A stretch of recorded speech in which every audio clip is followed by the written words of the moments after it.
If you live in North America and specifically Mexico, the United States, or Canada, April 8th is a very special day, and we want to shed a little light on that day, pun intended. With me now is Katey Huffman, and Katey, you are the public information supervisor for Parks and Rec. Yes. First of all, parks. Everyone loves our parks. You've got a cool job, don't you? Oh yes, I love my job. It's something new every day, and it's so much fun. Our office is even in a park, Joe Cruisin' Park, so you can never hate coming to work when you get to work in a park and talk about parks. You know, whenever your family or friends are over and you want to brag about Louisville, then parks are certainly central in that discussion, no question about it. Okay, Absolutely. I mentioned April 8th. Big day, and you don't want to leave us in the dark. See, I'm really working these old man jokes here. So dad jokes. Here we go. So don't leave us in the dark. What's happening on April 8th? Okay, so April 8th, I've been calling it Eclipse Day, so we're going to get to experience the total solar eclipse. I know that globally that's what it's known as. It'll just be partial here in Louisville, but we still get about 98% totality, I think. So Louisville's still going to be a pretty good place to watch the eclipse, and we want to give people a good scenic opportunity to watch it. So we're opening the North Overlook at Iroquois Park for people to come out, socialize. Hopefully it's going to be a nice day. We're hoping the clouds stay away and the rain and everything, but we're going to be giving out 300 glasses so people can safely watch the eclipse. And we're also going to have a food truck there. And I just want to say it's all made possible by Olmsted Parks Conservancy. Iroquois Park is an Olmsted Park, so they've played a big role in helping us put this event on for the community. Yeah, because of that overlook, it's the perfect park to have this at.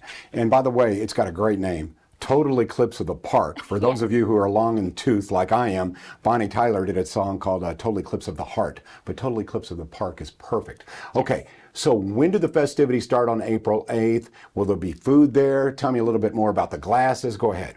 Yes. So it's from 1 to 4 p.m. that day. I think that the action really takes place around 2:58, so 3 o'clock. So I know a lot of people might be at work, but hey, take a lunch break or something. Come by and watch it. Maybe 2:30-ish, get there. We ask people to bring some blankets, bring some lawn chairs. We're going to have music there. I heard we might play The Dark Side of the Moon, which could be very fitting for this. See, I thought I was corny until you went there, but that's perfect. Actually, it's perfect. And Iroquois is such a great venue for this, and I say venue, a beautiful park. And as I said, because you got the, you're really set up nice and high, great view. Now, these glasses, help me understand here. Obviously, they always say, don't stare at the sun. Right. But with these glasses, and you're giving away 300 pair, you'll actually be able to really kind of watch and see this happen slowly but surely. It'll become, like you said, 98% dark, right? Yes, I think it's really going to be a spectacle, and like you said, safety first. No one wants to look directly at the sun. You shouldn't do that. So we will be having those glasses there, and Froggy's Popcorn's going to be there for food. So all snacks. right. Yeah, they have a little bit more than just popcorn. Big family event, and really this is something that's very historic, as we all know. Eclipses don't happen that very often. And one with this kind of major impact, from what I understand, Paducah, Kentucky, Seymour, Indiana, they're going to get 100%, but 98% will be something to see and something you can tell your kids about. So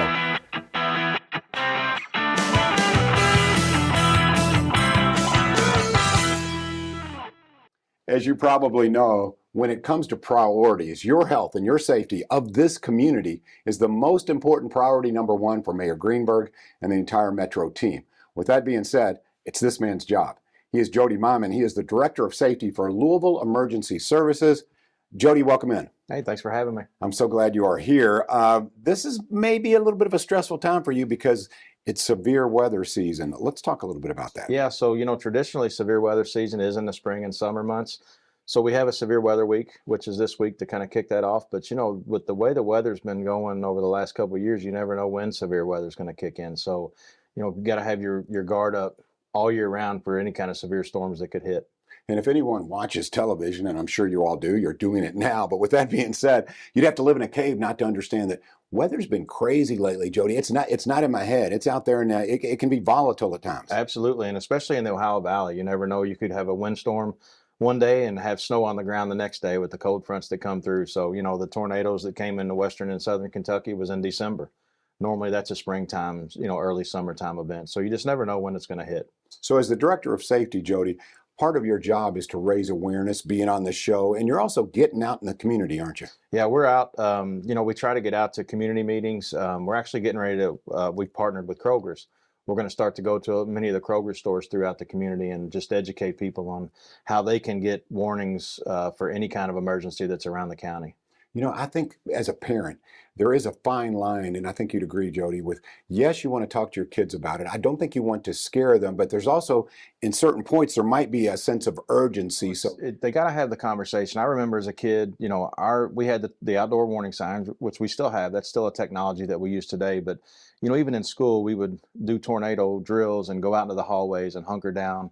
But technology these days, everybody's got a phone, and even kids. I mean, I remember, my kids got a phone when they were young teenagers, and how to educate them to get those warnings on their phones and what to do if those warnings come through is a big deal. So I want to hear a little bit about your team.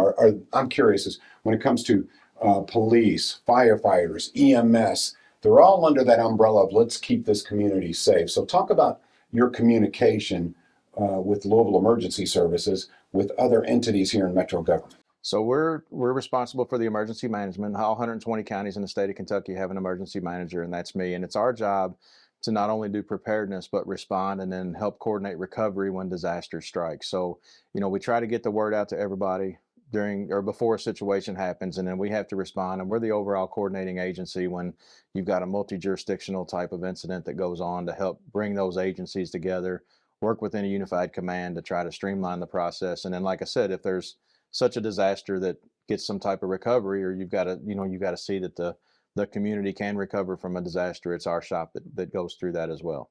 So how do we know whether we should be on alert? If you watch meteorologists in this city or any city, sometimes they tend to be alarmists. They want to say, oh, we've got it first, and they may exaggerate. Right. Sometimes they may not exaggerate. It may be very real. So in your world, Jody, when is it time to, hey, let's get serious. Let me start making some phone calls. Let's get together in conference. When does that happen? Now, it's one of those things where, weather's predictable for the most part. Typically, even the severe weather that we experienced over last week, they were predicting that over 4 or 5 days ahead of time. So, pay attention to the Storm Prediction Center, pay attention to the National Weather Service, even to your favorite local meteorologist. I mean, pay attention to what they're telling you. All the other disasters, you never know when they're going to happen. The wreck over the bridge last Friday that our first responders did such a good job for or at. Those are the emergencies that you really got to pay attention to and educate your families. So we've spent a lot of money and invested a lot into what we call Lens Alert, the Louisville Emergency Notification System. And all you've got to do is go to louisvilleky.gov, or you can text 67283, text Lens Alert to 67283. And it'll prompt you to what alerts you want to get. It can be something as simple as a traffic alert all the way to a severe weather alert. You choose the alerts that you want to get. We've also got what's called Smart 911, and that's an app that you can download. It's also affiliated with Lens Alert. People can go in, they sign up, they fill out a profile. It's a safety profile. It's very secure site, and they put in information about where they live, medications, pets that they may have in their house, so that when they call 911 from their device, it actually pops up on our 911 call taker screen, and it eliminates the time that they've got to ask questions, so it can get you first responders even quicker.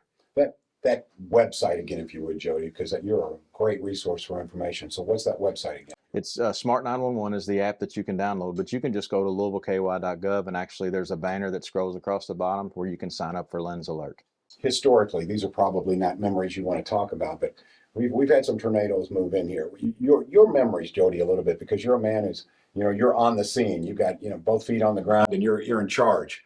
I bet that's high tension. Tell me about some of your memories. It is. I'll be honest with you. I was born in the '74 tornado, so that'll show my age and what I'm about to approach. So it's, we are approaching the 50-year anniversary to that. We're going to do some, I guess, reminiscing, if you will, for some of the people that are still around that experienced that. But, we've had several, issues, and, what's good about this state is when others need help, they call the ones that aren't affected. So we went to Western Kentucky, several of us. We ran the candle factory operation down there. We sent a team to Eastern Kentucky during the flooding. Just shortly after the tornadoes in Western Kentucky, we had one here locally hit the Fern Creek area. It wasn't very long, but it did do some significant damage out there. And once we figured out that it wasn't very widespread, it was localized, we had to go out there and respond and help the community out there deal with what they were going through. You know, when I opened up the segment, Jody, I talked about the health and safety of this community is number one with Mayor Greenberg.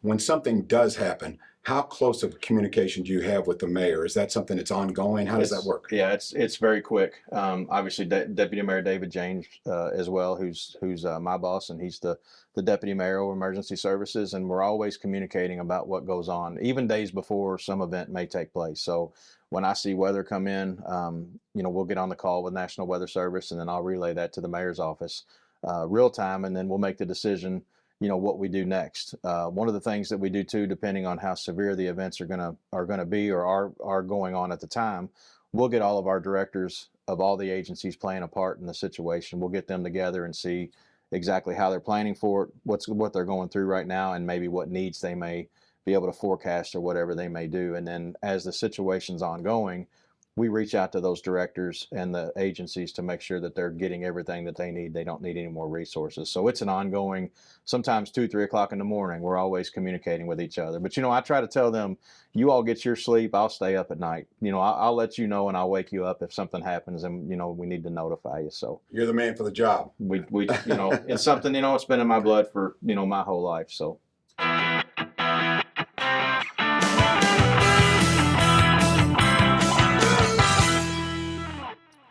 So you may have read about it in the paper. You're wondering, what is the American Rescue Plan? Well, this show is educational, and we're going to be educated here because we're talking to Ken Hillebrand, who is the head of the Louisville Accelerator Team. You're the director of the Louisville Accelerator Team, right, Ken? That's right, John. You've been around metro government for a while. There's probably a lot of folks that are very familiar with you, Ken. A little bit on your history before we start. Yeah, I started with government in 1984. I worked at what they used to call the Board of Aldermen until 93.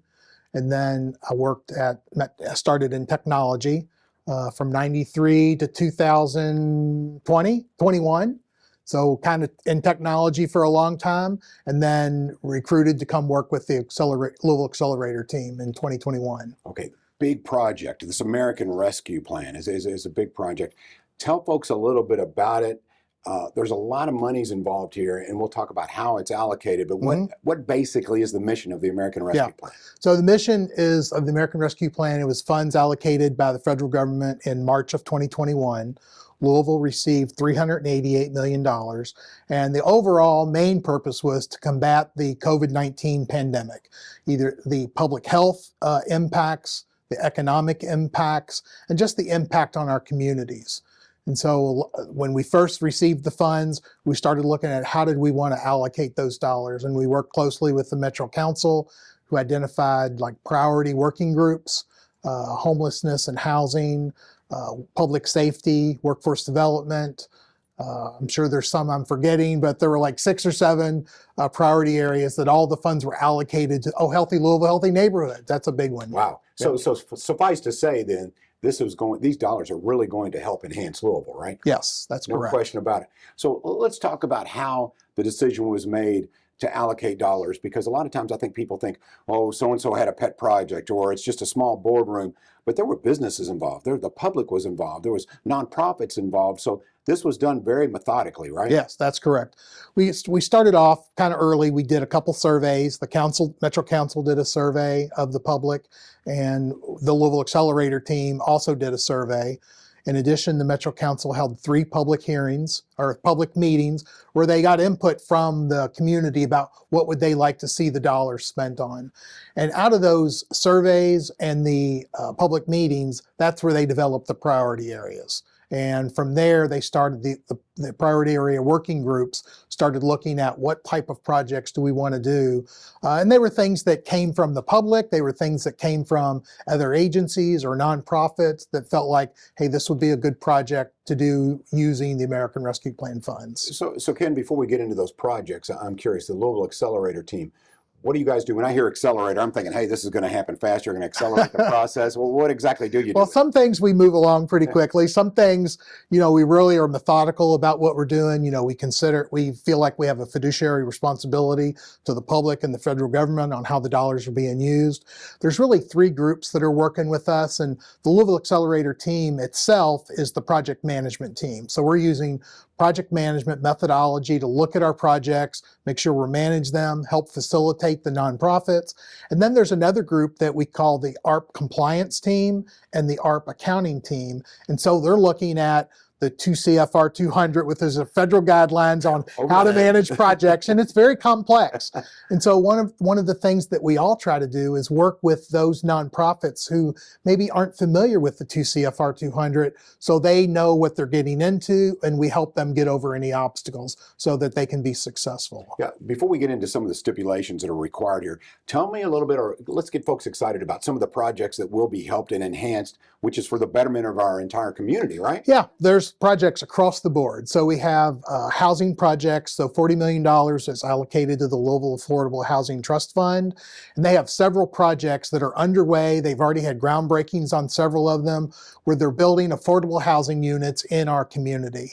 We have a permanent supportive housing projects, probably about 4 or 5 projects there where Wellspring is one of the nonprofits, and they have purchased some property to help people who need supportive housing. We have another one that's kicking off in March, Sheehan's Landing with St. John's, and they're kicking off a multi-unit development. Projects like that, but also projects to help with libraries. So Maine Library is doing some renovations and expansion.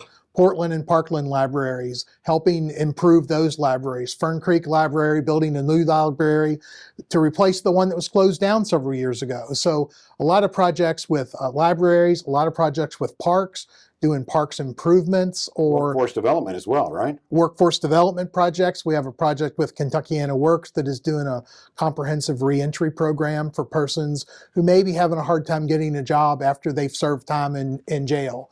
So that's one of the projects. It's a technology workforce development as well, right? Yeah, we're looking at different types of projects in those areas.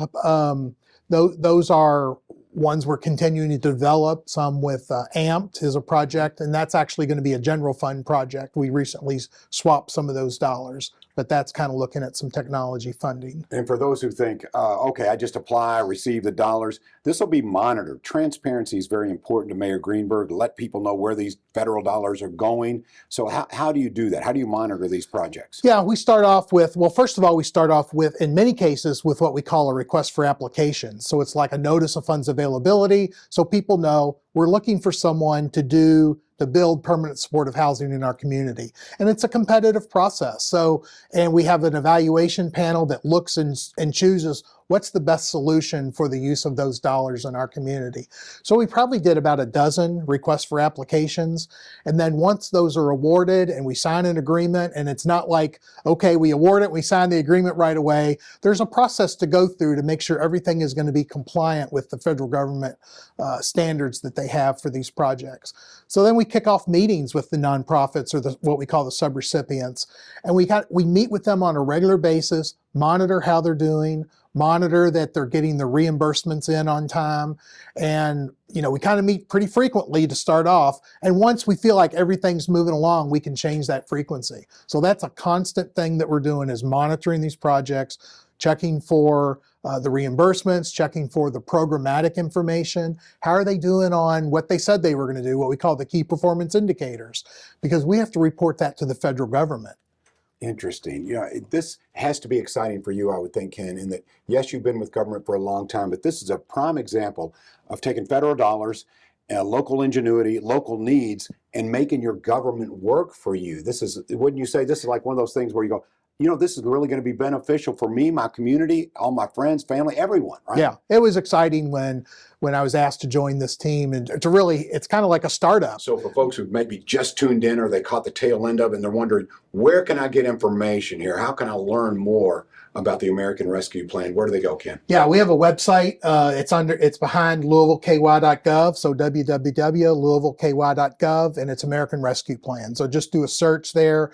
It'll take you to our website. We have dashboards about how we're using those dollars. We have reports that we're sending to the U.S. Treasury. We have 2 reports that are required by the U.S. Treasury. We have a report that we send quarterly to the Metro Council. That's published on our page. So all of that information is there. We also have a newsletter that we publish. And so we have the older newsletters up there, and you're welcome to subscribe to that newsletter if you want to get on the list to get those. We send them about monthly. We were doing them quarterly, but we think we have a lot of good news to report. So we're starting to try to do them monthly. I think you do, and thank you for sharing it. And for those who think, well, maybe I misunderstood here, but you started in '84? Started in '84. So let's be clear, though. You were a savant. You started when you were like 10 years That's old, right. right? Yeah, You're in yeah. Metro I was government 12. 10 years old.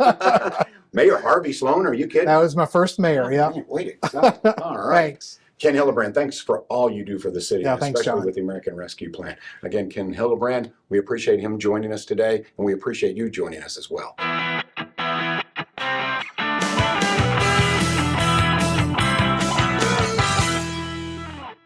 You know, it's important here, if you want to support the local economy, support local businesses. And in Louisville, it is very important to support the local LGBTQ community as well. Hey, they're intertwined, and we're going to talk about that with Civitas. With me now is Erica Fields, Bryce Cariel. Now, let me make sure I get this right, Erica. Out of respect, you're the president, correct? Yes, president of the board and co-founder. Okay, and you are the Executive director. executive director. Okay, now we've got it down pat. Erica and Bryce, welcome to the show. Okay, let's talk a little bit about Civitas.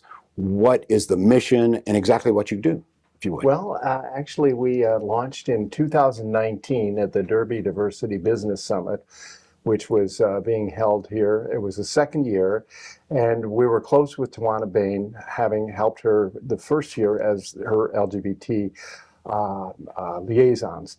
So the next year when we were launching, she said, I'd like to do it at Derby Diversity Week. And so Justin Nelson, who is the founder of the National LGBTQ Chamber of Commerce, came out and helped us launch it that year. We are one of 53 affiliates throughout the United States. And Civitas, which is now 5 years old, we were launched that year. And it's an organization that our membership includes LGBT-owned businesses, allied businesses, corporations that provide the ability for certified LGBT businesses to be put into their diverse supplier base. So those are most of our members. We're also affiliated with some of the others. I'll let Bryce get into those details. But the NGLCC has been around for over 25 years. And when they launched, they decided they wanted to get all of these businesses together and give them an opportunity to be involved with major corporations. And in the years since, we now have 2,000 plus certified businesses around the country.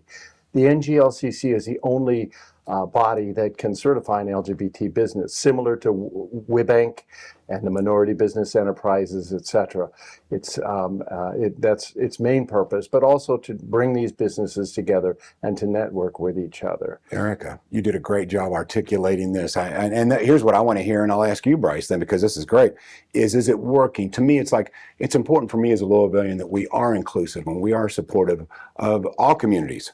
And so tell me, how's Civitas doing with your mission? Everything going forward and going well? Sure, yes. So we currently have 67 members. As Erica mentioned, we kind of shut down during the pandemic, so we're getting our footing back. We have 67 members, and 22 of those are certified through the NGLCC. So I'll kind of touch on a couple of our memberships. Chronicle Cinema, which I know we'll talk about in a minute. They're a certified business, and it's really helped benefit them and their business. Big summit coming up. Yes. Okay, and it's coming to Louisville. This is exciting. I would think for you, Erica, this is exciting. You've seen a lot of events. You travel the country. But with that being said, this is big for Louisville, isn't it? Yes. And so when we launched in 2019, Justin Nelson, who was the founder and president of NGLCC, he was here and he loved Louisville. We invited him to the Derby, but he had to leave, and he was so, he was really upset. He said, I wish I could have been there.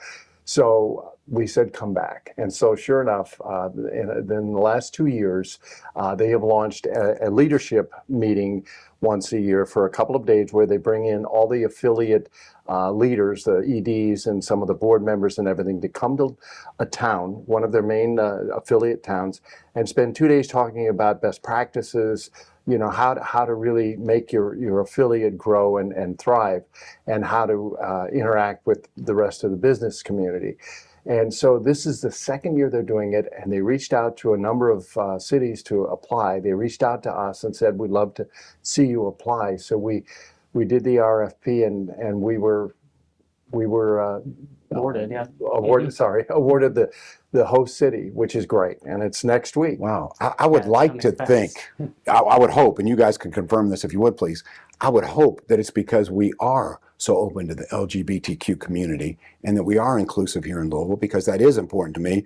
Was that the criteria? Is like that's part of it? And also leaders like both of you, right? Living here in Louisville. Yeah, well, it is a lot of it, and part of it also is, you know, they've got large presences in the big cities and the big states, but they really wanted to reach out to some of the smaller communities like a Louisville. Last year it was in Albuquerque, and so it's in different cities.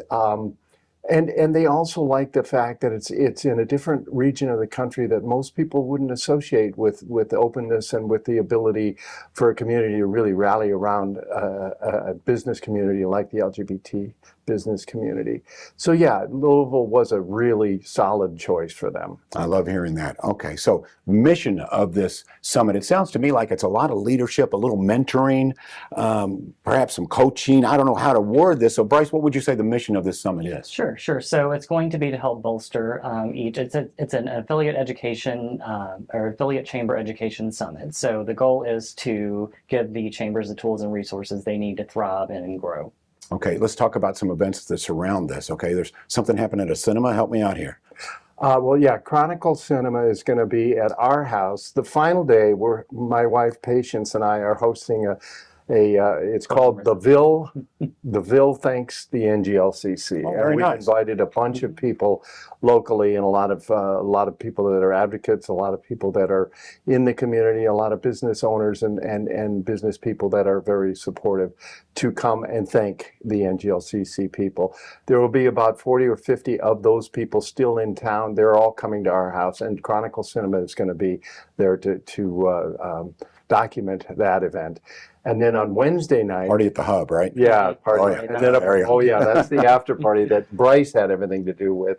But on Wednesday night, we're taking them all over to the Kentucky Derby Museum, which will give them an opportunity to go to the Derby, even though they can't. Sure. And we'll have them in the room where they do the film, and we're going to have a reception there, and we should have some fun surprise celebrity Wow, guests. that's, to me, it sounds like not only a great event, but I love it that you two are perfect ambassadors. Show them Louisville. You know, there's a love for this city that exists here, and I think your mission is fantastic. So, wait a minute, you mentioned the Hub. People are familiar with the Hub, so apparently this is your bash, right, Bryce? Yes. So it's going to be our after party after our closing reception at Erica's condo. So we have some entertainment lined up. So we have some local drag queens. So we're going to be putting on a drag show for the NGLCC, and we're expecting some surprise guests there as well. So it'll be just, again, a continuation of the thank you for our gratitude to the NGLCC. You know, you mentioned some of the larger markets, Erica, and you were talking about the fact that, you know, there it's, I hope it's becoming more commonplace to accept the community. With that being said, I would hope also that markets of similar size, Louisville, are we a leader as far as supporting the LGBTQ community? I hope we are. You know, actually we are. In fact, it was interesting when we launched back in 2019, one of our first gatherings, there were 25 local LGBT business owners that came together to try and launch this. And so one of our early events to bring people in and tell everyone who we were, David James was there. He came and we talked afterwards, and he said, do you think it'd be a good idea to get LGBT certified businesses in the city spend? And we all go, yes. So David went to work, and the Metro Council passed an ordinance that would put LGBT certified businesses in the diverse supplier base of the city of Louisville. It passed unanimously. And then afterwards, literally the last thing we did in 2020 was we went to sit with the mayor and have him sign the bill. And 2 weeks later, everyone went home for about a month or two. So it was great. So Louisville is a leader, and they were amazed and very, very pleased to see us get into that right away. I love hearing that. Okay, so for those who want more information on the organization Civitas, if they want more information on the upcoming summit, Bryce, Erica, where would they go? You can go to our website. It's civitaslgbtq.org. All right. So we have all of our information on there. I enjoyed my time with you guys. Okay, one of these bashes, especially when you're hosting it, can I crash the party? I can? Yes. So you saw it coming. You were saying absolutely before I asked. All right, again, enjoyed the conversation. We open